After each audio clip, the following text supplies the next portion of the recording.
Ito, JBC RX, ano to? 905V.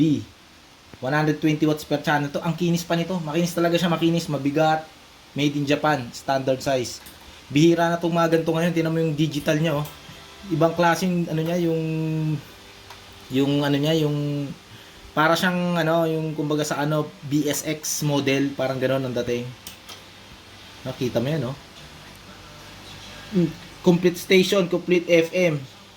Nandito lahat ng button niya, oh.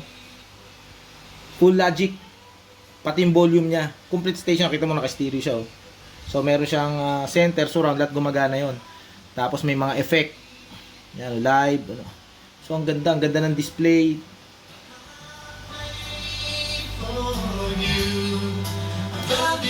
So nasa FM tayo ngayon, nakita mo 95.5. So pwede mo i-adjust yung frequency ng equalizer.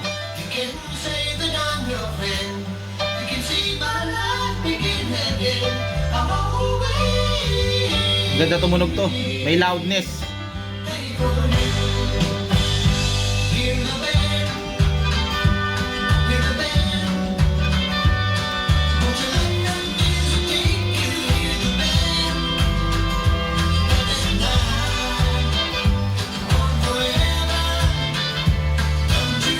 Ganda.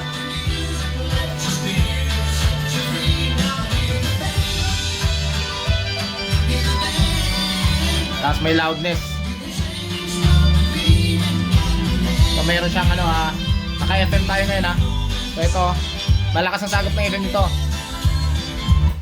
DSP mode. Meron siyang live, symphony, pavilion, medium. Tapos ano yan pag Pro Logic yun. Siyempre, pwede mo ma-adjust yung center level, rear level, ma-adjust mo rin. Lahat kompleto siya. So, subukan natin ngayon sa CD. Mag-switch tayo sa CD. CD tayo ngayon mag-switch. Tapos gagawa tayo sariling frequency. Pwede mong i-off yung CRP na yan. So, bago sa CD tayo.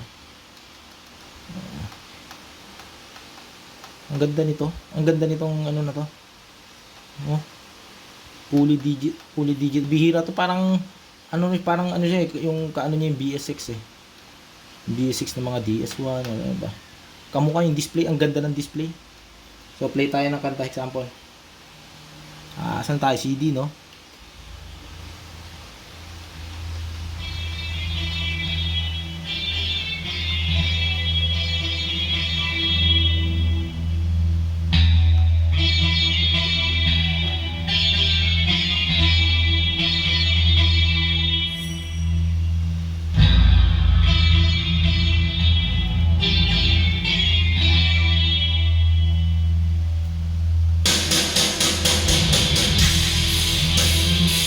Ganda tumunog. 120 watts per channel to. Sabi pag niloudness mo,